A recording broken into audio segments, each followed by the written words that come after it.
कि पवन सिंह आसनसोल से चुनाव लड़ने से उन्होंने इनकार कर दिया है। आपको बताएं कि बीजेपी ने कल ही 195 उम्मीदवारों की सूची जारी की थी। पहली ये लिस्ट थी, इसमें आसनसोल से पवन सिंह को चुनाव मैदान में उतारा गया था, लेकिन उनकी उम्मीदवारी को लेकर तमाम तरह के सवाल विपक्ष ने उठाए थे। भोजपुरी सिनेमा के सितारे हैं पवन सिंह, कुछ वीडियो को लेकर विपक्ष की तरफ से सवाल उठाए गए और अब खबर ये आ रही है कि पवन सिंह ने आसनसोल से चुनाव लड़ने से इनकार कर दिया है।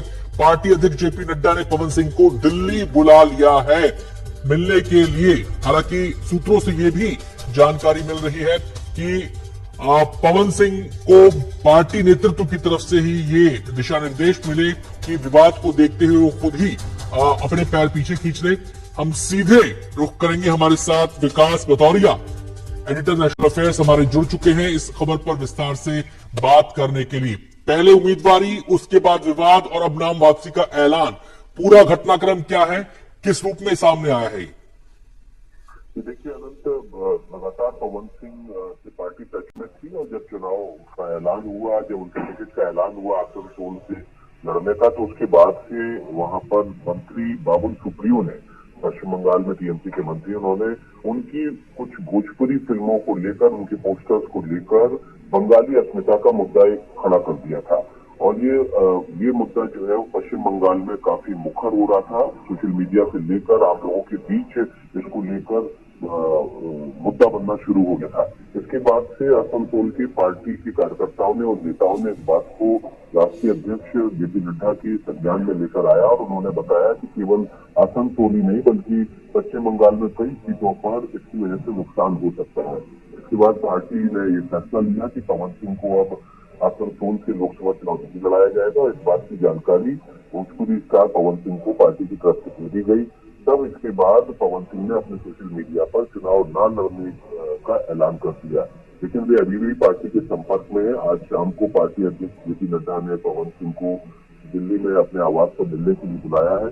देखना होगा कि पार्टी क्या उन्हें दूसरी सीट से कहीं फील करती है या फिर पवन सिंह बिल्कुल ही लोकसभा चुनाव में चुनाव नहीं लड़ते, ये देखने वाली बात होगी। लेकिन फिलहाल जो पवन सिंह का फैसला है वो दरअसल पार्टी का फैसला है। पार्टी ने उन्हें चुनाव लड़ाने पर अक्षम रहने की जानकारी दी और पूरे मामले से अवगत कराया कि उनके चुनाव लड़ने से पार्टी को भारी नुकसान हो सकता है बंगाल में। इसके बाद ये फैसला लिया गया। जी विकास, एक एक उम्मीदवार पर जो बीजेपी की पूरी प्रक्रिया रही, कहा जाए उम्मीदवार पर काफी विचार मंथन हुआ, बहुत सारे पहलुओं पर विचार किया गया, अलग अलग जरियों से फीडबैक लिया गया, परफॉर्मेंस को देखा गया, विनेबिलिटी को देखा गया, तमाम पहलू थे।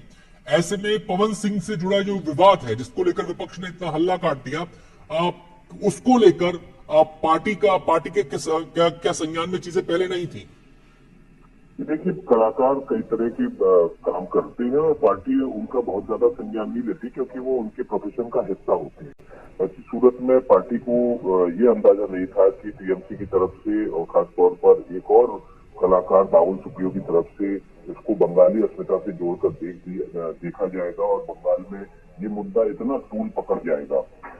जाहिर सी बात है, जब मुद्दा बन गया, तूल पकड़ गया और पार्टी को लगा कि उसका नुकसान और खामियाजा दूसरी सीटों पर उठाना पड़ सकता है, तो पार्टी ने ये फैसला लिया, बीजेपी अध्यक्ष जेपी नड्डा ने यह फैसला लिया कि अब पवन सिंह को नहीं लड़ाया जाएगा। पहले से किसी कलाकार की किसी नाट्य रूपांतरण या उसके किसी कलाकृति को लेकर कोई मुद्दा बन जाएगा, जाहिर तौर पर इसका अंदाजा लगाना मुश्किल होता है। लेकिन टीएमसी ने यहाँ पर एक जबरदस्त, जिसको कहते हैं कि मुद्दा बना दिया इसको बंगाली अस्मिता का, और इसका नुकसान ना हो इसी वजह से पार्टी ने ये कह सकते हैं कि प्रिवेंशन में कदम उठाया। जी, भले ही डैमेज कंट्रोल की कवायद यहां पर कर दी गई है, लेकिन जिस मूड में और जिस टोन के साथ विपक्षी इस मामले को लेकर मुखर हैं, लगता नहीं विकास कि वो आसानी से इस मुद्दे को छोड़ने वाले। बिल्कुल, देखिए चुनावी वक्त है और ऐसे में एक छोटा मुद्दे से लेकर बड़े मुद्दे तक पार्टी जो फ्लोटिंग वोटर है उसको अपनी तरफ खींचने की कोशिश करती है। और जाहिर तौर पर जब 1-2 महीने का जो चुनाव होता है, इस दौरान कोई भी पार्टी किसी भी मुद्दे को कैच कराने से नहीं छोड़ती। ऐसे में लगातार टीएमसी की तरफ से ये कोशिश हो रही है कि इस मुद्दे को और ज्यादा तूल दिया जाए। आपने देखा होगा कि अब से थोड़ी देर पहले ही अभिषेक बनर्जी का एक ट्वीट आया और उन्होंने इसको जनता की ताकत के तौर पर पेश करने की कोशिश की है। बंगाल के लोगों की ताकत और बंगाली अस्मिता से जोड़कर लोगों की ताकत से जोड़कर दिखाने की कोशिश की है।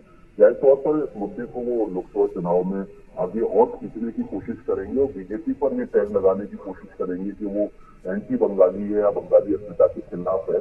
लेकिन आने वाले समय में जब कैंडिडेट का ही विड्रॉ हो गया, ये देखना होगा, दिलचस्प होगा ये देखना कि इस मुद्दे को आगे टीएमसी कितना और आगे तक ले जा सकती है।